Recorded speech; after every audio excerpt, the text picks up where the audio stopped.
Welcome, ladies and gentlemen, to the first of a two-part webinar to talk about the current situation of the backlog, the hard work that estate agents are faced with regard to the issues with the stamp duty issues.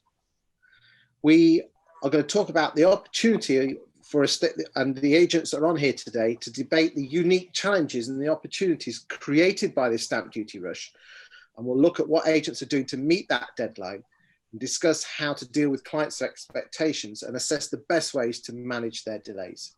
Next week, we will then talk about how we're going to set the expectations of vendors who might not hit that deadline and how we're going to cope so we don't end up having a cliff edge situation.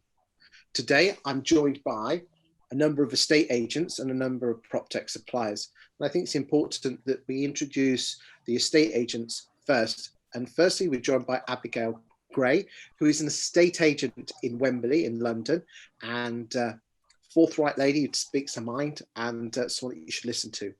We also have Katie Griffin, who is an estate agent from the Southwest, former National Association of Estate Agent President and top lady.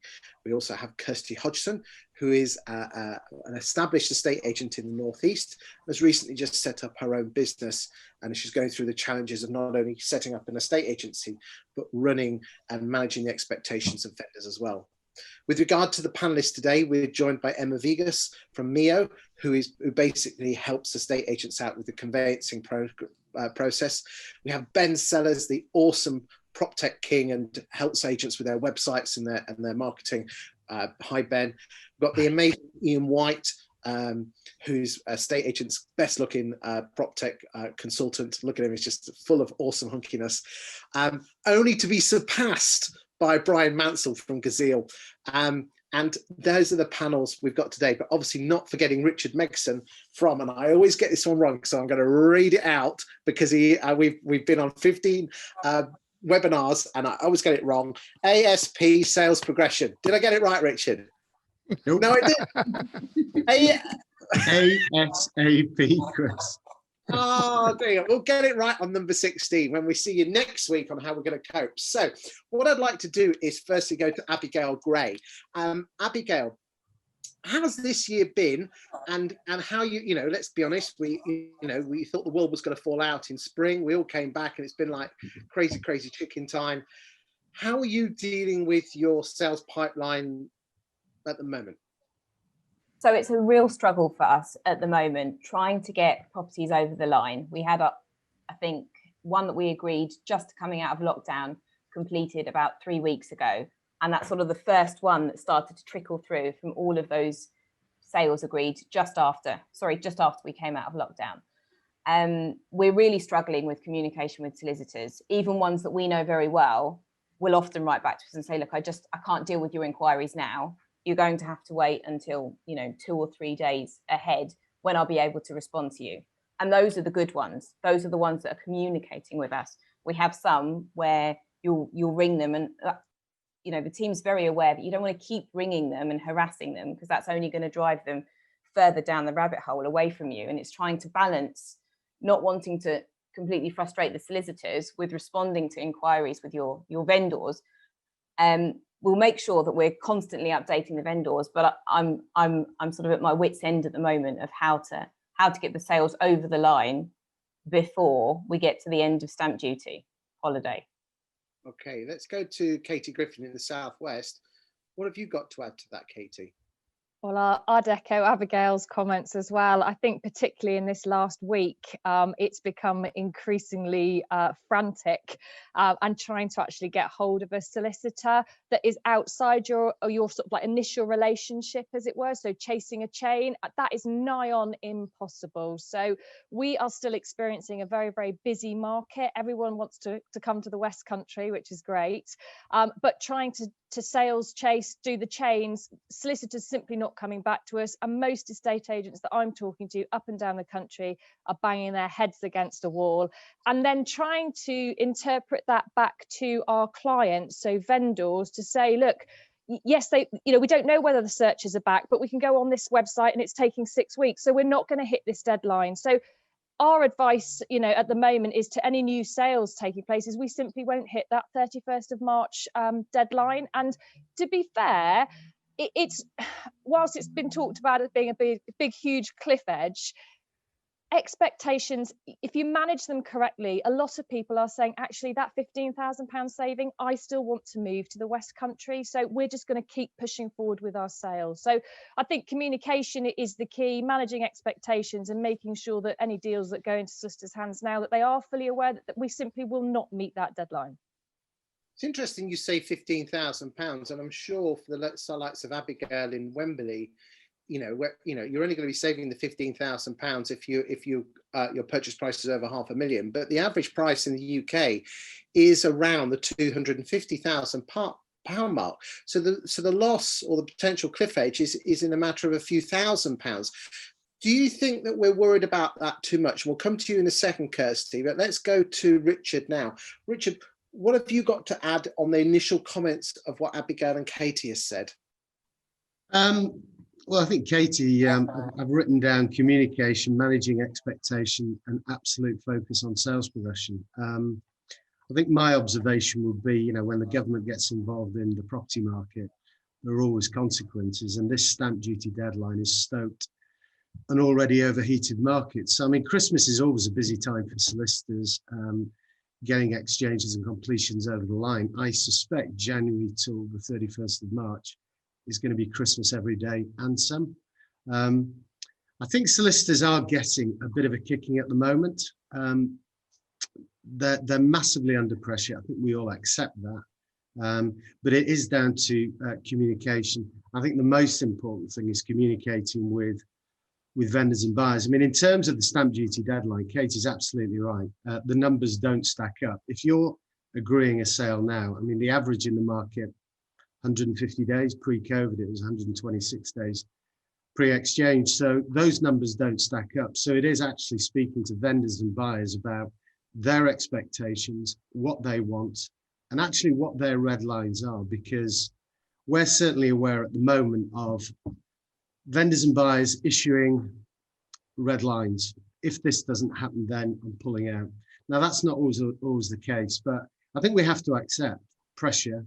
And between now and March the 31st, expectations are going to be sky high. And I take your point, Chris, about the stamp duty not necessarily being £15,000, but it's certainly activated people, and they'll want to be saving that, I guarantee it. Okay, let's go to Emma from Mio. Chris, I completely agree with the point you made.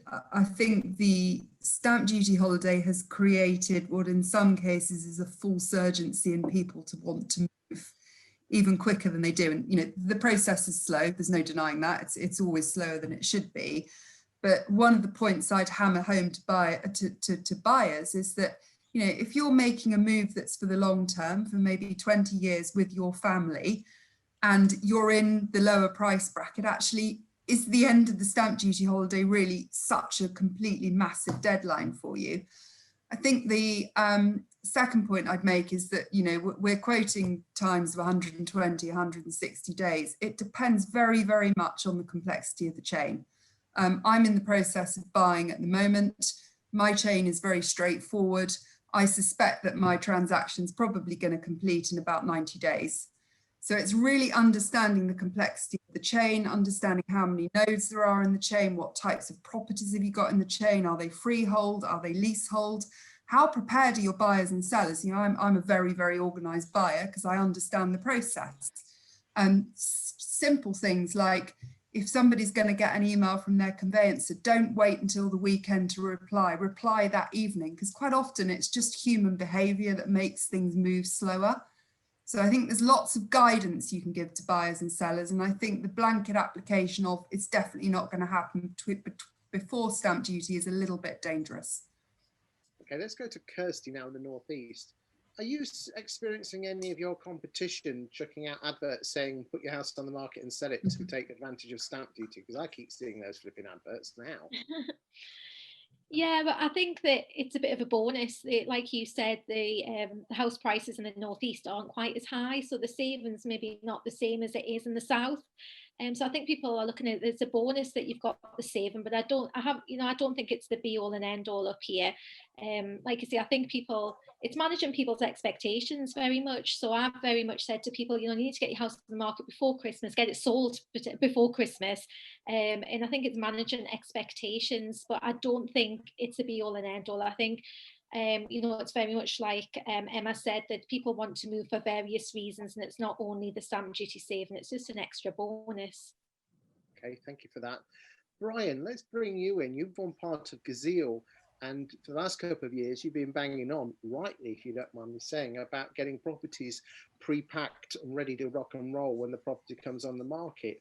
I'm assuming that your clients have been using the Gazelle process, i.e. getting the property, the searches applied for when the property comes on the market and getting it all packaged up, susceptible to this issue with the stamp duty. Is that a fair comment? It's a fair comment, and everyone's comments so far are very fair. I made some notes while everyone was talking about what we've experienced, and we're experiencing quite a unique perspective on the market. And I, like Emma, I've got a vested interest right now because I'm selling my house right now. And so I'm experiencing quite a unique set of circumstances. The number one thing that we talk to agents about and their customers about is exactly what you've said, managing expectations. If you believe that you're going to get an exchange in 28 days, you're completely wrong. And those days are gone. The market has changed, maybe forever, we don't know. Communication is vital from all parties at the very beginning. And so where our agents are supplying the legal pack up front, of course, what that's enabling a buyer to do, irrespective of the pressures on time, is to be more educated about a purchase. And that is always a good thing in my mind. And I hope that vendor disclosure will become part of the new norm, because it's really valuable.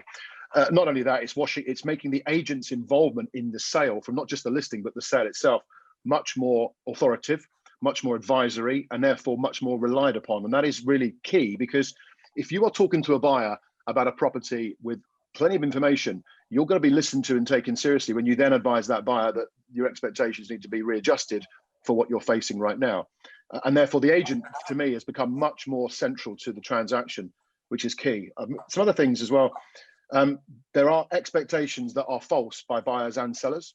So with my buyer, for example, I was very, very clear at the beginning. Here's all the information on my house. Here's the pack, and this is when I expect to move by. If you can meet that expectation, fantastic. If you can't, let's see how we go. And communication all the way through. I do believe, in fact, I know that in the 1,000 or so transactions we've dealt with since June, communication is still the biggest problem, the lack of it.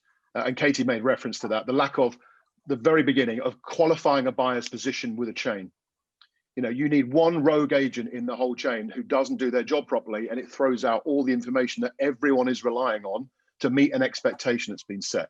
So communication has got to be better no matter what. And that communication from lawyers. I think there needs to be a revision on how conveyancers communicate with their clients. I'm using a particularly good conveyancer, but their communication is not ideal. There are definitely delays that can be mitigated with upfront information and a timescale that needs to be addressed by, but they are still there. People are largely faced with documentation they don't really understand if they haven't moved for a while, and they need more advice to get those things done. And they do still add a little bit of delays to things. Good stuff. I'd like to go to Ian. So I'll shut up. No, thank you, Brian. I'd like to go to Ian White and then Ben Sellers. Sorry, let me mute. So I think, look, clearly the expectation piece is really important, but it is something that the average sales progressor or the person in the estate agency office, they avoid telling the people the true facts, that they're not going to hit this deadline. They for whatever reason, believe by open and honest communication of saying this is not possible, that what they're actually going to do is pull the deal apart. In reality, that's not what happens most of the case, for the financial reasons that we've just discussed. In some areas, it's negligible. And in the areas where it's bigger sums of money, it's still the same percentages. So in real terms, it's not normally a deal breaker. The deal breaker is when the agent drags the buyer and seller with a false promise to a place that can't happen because the system won't allow it to happen. So yes, there's lots broken with the system. Yes, there's lots we'd all love to mend with it, but the agents just need to really tell the clients. And if the buyer or the seller is in a place where if it doesn't happen by X, Y, Z, then I'm not going to proceed. And certainly if that's a buyer saying that, I think you have to guide your vendor to put the property back on the market. You know, we have massive buyer demand and a slowdown in the instruction numbers. So if a buyer is trying to ask for something that's impossible and can't happen, I think you have to play the ultimate sanction, sell it to somebody else, as long as you're clear about that's your action.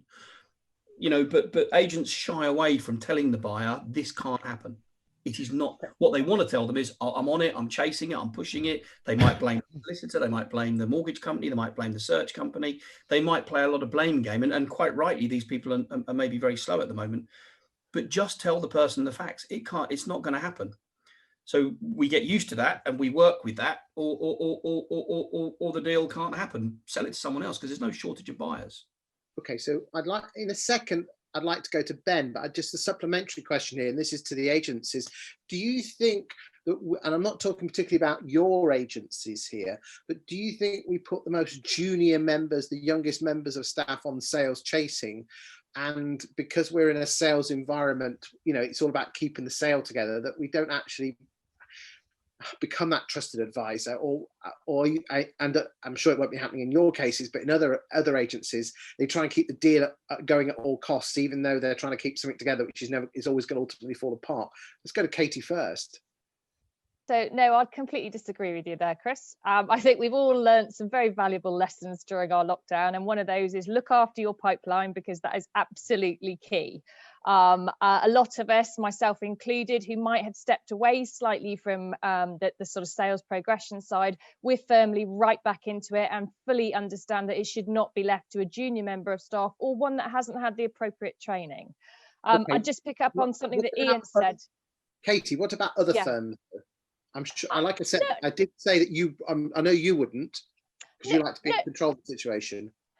Chris, no, I would say that most agents that I'm talking to are right in there on the sales side of things, because we've had this small blip, and it's only 6 weeks, remember, where we were out of the office. We've had a bit of chance to work on our businesses and look at how we deal with things, and whether that's speeding things up by using Mio or Gazelle, or just basically making sure we're absolutely on our pipelines. It's making sure that the vendors know that you are on it, and sales progression is massively important. So the front end and the sort of back end of it is hugely important. And I would just say that the man on the street, the man or woman, sorry, on the street, they really don't understand that a deal can't go through in 28 days. So whilst there is loads out there in the press, I've had 2 instances in the last couple of weeks where I've had vendors saying, great, Katie, that's a cash buyer, you've checked it out, that's perfect, we'll get that through the door, now let's get it done by Christmas. Let's go. You have no idea, no idea of it. So it's managing expectations again, but it's escalating it from that.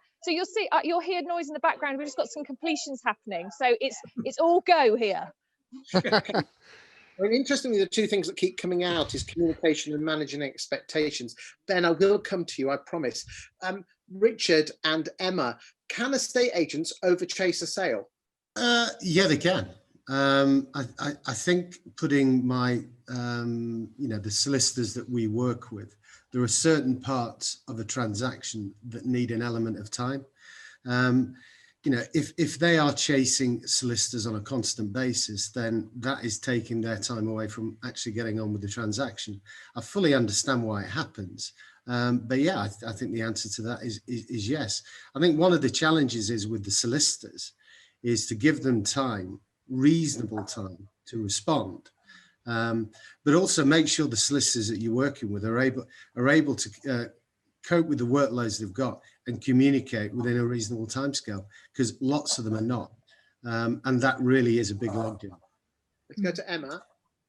I agree. I think we can all overchase a sale, whether we're an agent, whether we're a buyer, a seller. I know of conveyancers who overchase the other side.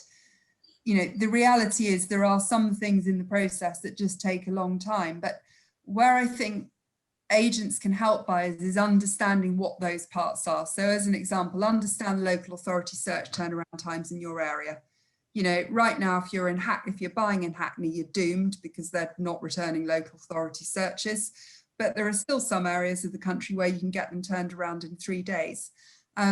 Understanding a purchaser's mortgage position. You know, are they a cash buyer? Are they applying for a very large mortgage with a big LTV, in which case there's probably going to be a physical inspection by a surveyor.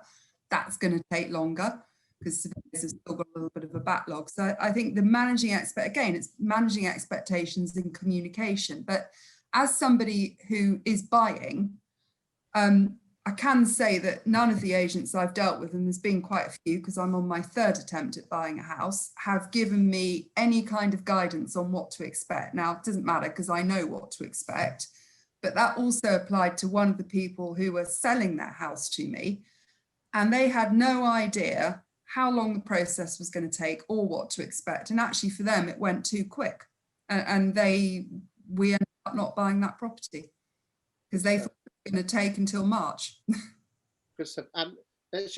Brian, I'll come to you in a second, and Ben, I will come to you as well. How long are searches taking in Wembley at the moment, Abigail? We're quite lucky here. That is one of the few things that isn't really holding up sales. It's taking about 3 to 4 weeks to get a local authority search back. Okay. So that's not too much of a problem. So is it the lawyers or the mortgage that are the issue at the moment with you? I'm not one for playing the blame game, because actually I think everyone's getting a bit of a bad rap at the moment, but there is very little that we can do other than communication, because the system is what it is, and we'll all agree that the system's probably a little bit broken and needs improving, but that's probably another webinar. In terms of how long mortgage offers are taking, it's anything between about 4 weeks up to the longest one we had took 12 weeks to come out. And interestingly, that was because the chap himself was self-employed, and we didn't initially know all the facts, because there are certain questions that you might ask if someone was renting a property, but you wouldn't necessarily ask whether someone's self-employed, or we hadn't previously. It now is on the checklist. Are you self-employed? We'll ask how much they're borrowing and obviously what size deposit they've got. But it's very interesting now looking at how long these things are taking. You think, just because someone's self-employed, you wouldn't necessarily have thought it would take so much longer for that mortgage offer to come out. And it really concerned that particular owner, because they were worried that it was all going to fall apart. It's all fine, everything's worked out now. And ironically, it's now the seller who's holding everything up, because they were on their fifth attempt at purchasing a house. Okay, let's go to Richard. I haven't forgotten you, Ben, and Brian. Just here if you need me, Chris. Jump the queue, sorry. I think Ian's absolutely nailed it. It's about pointing everything out at the start, owning the problems. We all know the things that can and will go wrong, be it searches, mortgages, solicitors. I mean, the view we're taking is when we engage with an agent's client for the first time, we're putting it all out there. You know, what are your expectations? These are the averages, and I totally agree, Emma. An average is an average. So certain parts of the country, 150 is an absolute nonsense in terms of days. But I think if you have an informed conversation with a vendor or a buyer at the start, and repeat that I said earlier, what are your red lines? Then you can own the problem and talk about potential solutions. But ultimately, if somebody turns around to you and says, no, it's got to happen in 60 days, then you have to say, well, I just cannot guarantee that. And to repeat Ian's point, maybe find another buyer. So let's go to Brian. Yeah, so actually, Abigail mentioned it as well. If you think about how, as estate agents, we deal with tenants, okay, which has definitely become much more professional, much more courteous over the years. We at Gazelle, we talk to hundreds and hundreds of buyers at the point in which they're making an offer that we're having a reservation with. And actually, when you ask people politely and professionally certain questions, they will answer. If you don't ask them, you don't get the information. So for example, I believe that agents now should be looking at lettings as a lead of how they qualify, particularly at offer stage, a buyer's position. What do you do for a living? That has an impact on whether that person is going to be available during the day to do a lot of the conveyancing work and getting forms back, which will have an effect on the time it's going to take. Who is your lender? Now, I know that we as agents sometimes look at AIPs or decisions in principle, DIPs, but actually we now have patterns of history from certain types of lenders that can get desktop valuations, that are dragging their heels with surveys, that are taking lots of time with the mortgage. And these are now the new considerations that we must have. A, we must find them out, and B, we must then pass that information on to the seller to make an informed decision about that buyer. Okay, let's go to Ian White.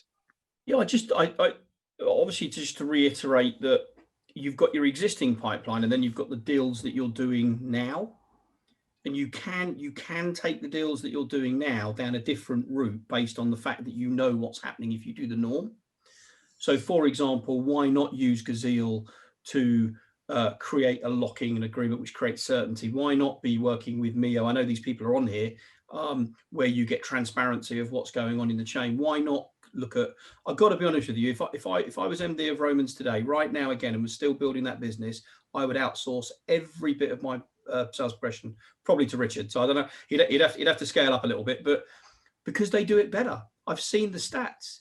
Well, why do I want to fight and sweat? And when I can create lock-in agreements, I can have systems and processes that allow me to see whether it's all or some. I can see certain things in the chain as a matter of fact rather than conjecture. And why would I want to have sales progression people who, frankly, in most cases, and I agree with Kate that anybody that was using their junior staff to do it or non-specialized staff has very quickly changed that because the pipelines have just become way, way too big and too important. But a skilled sales progressor that is actually genuinely progressing the sale to an outcome rather than becoming very informed about where the sale is, they're two very different things. And a lot of estate agents know exactly where the sale is stuck, but do very little about unsticking it. They don't have the skill to push hard enough to unstick the deal. So have a look at the alternative options, because yes, we can make the best of a bad job right now, but the agents have got a massive part to play. Don't complain about the broken system. Change the system. Make it change. Make it change now. The agents have control. They just don't believe it. Let's go to Emma, and please make it short. Yeah, Ian, thank you very much for the pitch, and I'll thank you on behalf of Richard and Brian as well. Look, let's just back, and I'm going to look at this as somebody who's running a business at the moment. It's very, very difficult to take a decision about changing the way you do things when your head's down just trying to run the day to day. And as people who are selling prop tech into agents, we have to recognise that. You haven't, Abigail, you probably haven't got 10 minutes to take a call from one of my team to tell you how brilliant Mio is, because right now you're just focusing on getting your deals over the line. And I think we do have to understand that as people who are pitching into the agency community. So kept it short. Good stuff. Okay, so in a minute, I'm going to go around every single person, just leave a final one sentence, 2 sentence piece of advice on how to get the current pipeline through. And we're going to go through that in a second. So please start thinking, boys and girls. At the end of this conversation, in next week, we're going to be talking about how we can move forward with this with regard to managing expectations of properties that are going to be selling in the next month or so, and how we can set expectations. And all being well, I know all the agents on here have agreed to be on it. It's really important that we get the agents in, but we're also going to get some other people in as well from suppliers. I think the big thing that I've learned is the big word that keeps coming back. If we had bingo, the word communication and managing expectations are 2 huge, massive things that keep being mentioned. And I think what we've got to do as bosses is are our negs, is little Floss, who's 23-year-old, actually is communicating and setting expectations, or is she just chuffed to bits that she's rang the bell and she's got a sale, but not had the difficult conversations? And as Ian says, we're trusted advisors. We're not just salespeople. And I think that's, again, another reason why probably the industry is not looked on so well, because we just worry about the sale and the transaction and not the relationship. What I'd like to do is firstly go to Katie Griffin. What one piece of advice would you give to the agents watching this now on helping them with their current pipeline? Firstly, I'd just say we're all professionals. That's the first thing I'd just like to say. Make sure you're having those difficult conversations and you know how to manage them at the outset, basically. That's one of the most challenging things at the moment, is just to let a vendor or a buyer know that you're not going to meet that deadline before Christmas, and that actually it's out of your control, but you're doing everything you possibly can. So yeah, it's back to communication, managing expectations, being professional, and yeah, having difficult conversations and making sure you're getting the outcomes. Okay, let's go to Emma at Mio. Give your buyers and sellers the information they need to make a difference to their own transaction. Good stuff, good stuff. Do check Mio out. In the background doing nothing. I'm not getting paid to that either. It is a good bit kit. Kirsty, what advice would you give, especially to the small one-man band and one-woman band agents? Yeah, I mean, similar to everybody else, but really managing the expectations of the buyer and seller right from day one. You know, it's too late after the deal's been done to tell them it's not going to go through. So managing expectations from even the viewing, from before you have an offer, but as well very much on the over chasing. I'm not a big believer in over chasing the solicitors. I think we need to let them get on with their job a little bit more. So I think very much managing the buyer and seller to make sure they're doing what they should be, because contacting the solicitor on a weekly basis when you know that something you're just waiting for a search that's going to be a couple of weeks isn't helpful. You need to let them get on with their job.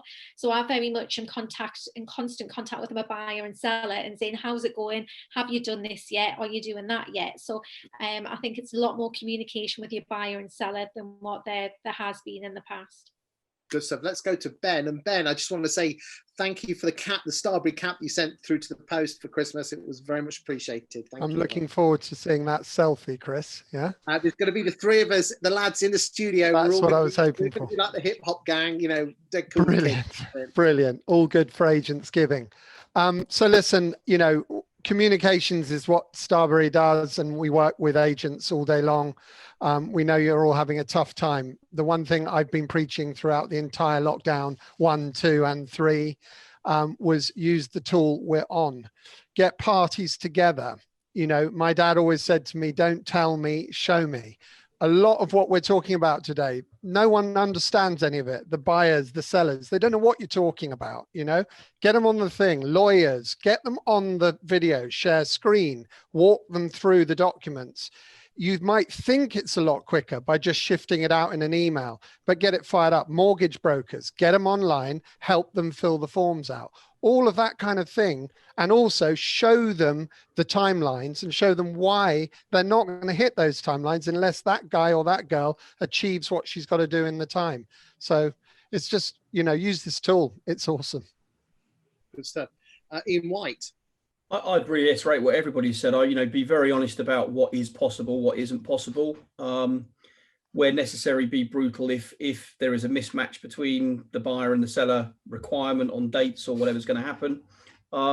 If I can give you one thing that I've seen technologically that's come out of this, are what I call deal rooms, which I think is where Ben was talking a little bit. So I'm seeing a lot of agents now, when the frustration is reaching difficulty, they're creating deal rooms where people are coming into Teams or this environment, and all stakeholders in the chain are now on this environment. So it's totally transparent, which is missing generally. So you might have the chain, you might have the broker, you might have the buyer, the seller. And if you can organize a deal room, you can only do it with small change, to be fair, but it does remove stress because everybody can see that everyone's doing their best.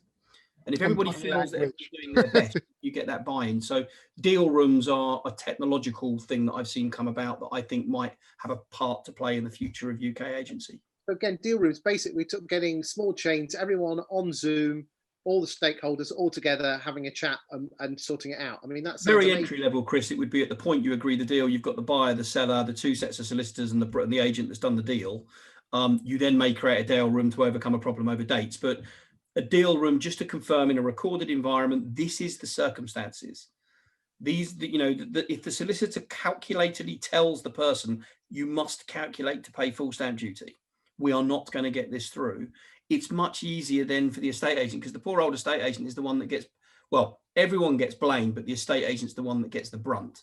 Then the estate agent gets ratty and blames the mortgage broker, and that relationship breaks down. Then the mortgage broker is blaming this, and everyone's blaming everybody else. When you bring people face to face, all of that animosity disappears.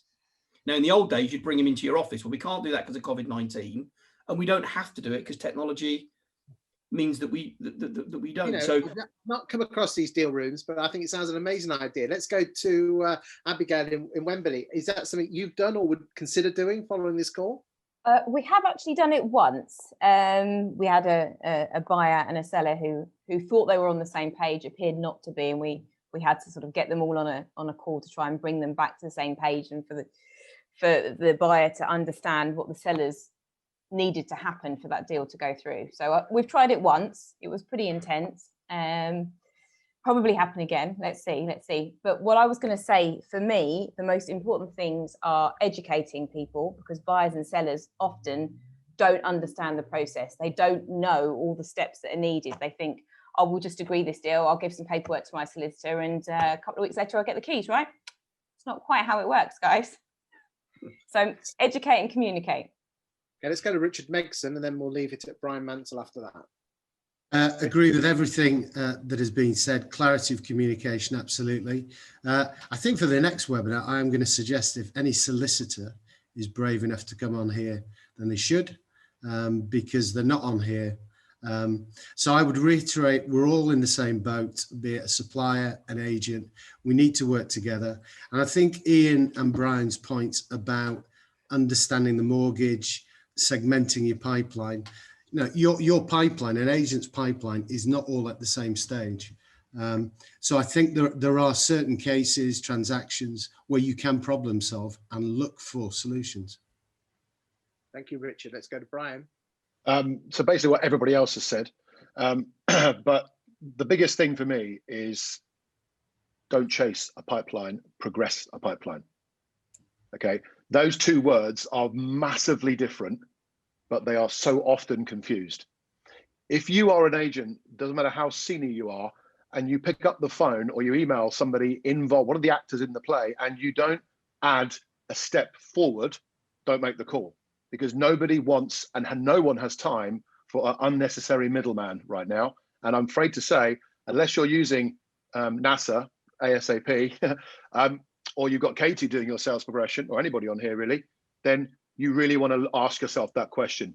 Are you moving it forward, or are you holding it up, right? The second thing I want to say is exactly what you've all said, honesty. You know, estate agency is all, there's nothing to be frightened about being honest, and you can always remember what you say, all right? But just be honest. If you've got people in your business that are afraid to have a professional, assertive conversation with a buyer or seller, they're in the wrong job, okay? Because these people need direction. Exactly what Abigail said. Buyers and sellers haven't done this for 20 years. They have no idea what a TA form is, what a title register, what an indentation on a boundary is. No one has a clue, not even the bloody conveyancers most of the time. So there needs to be an understanding from agents that don't know what's going on, and be very clear. So be honest and progress the transaction. Do not chase it. I just want to say thank you very much to everyone for being on this call today. I particularly would like to thank all the people that have been viewing this. Next Tuesday on the 22nd at the same time, 4 o'clock, we're going to be talking about post-stamp duty deadline and what agents and conveyancers and all the stakeholders in the parties can do to ensure that these issues don't rear their head again. So thank you everyone for being on the call. Thank you for everyone for taking part. And let's say a wave goodbye to UK Estate Agency, and we'll see you next Tuesday. Thanks everyone. See you on.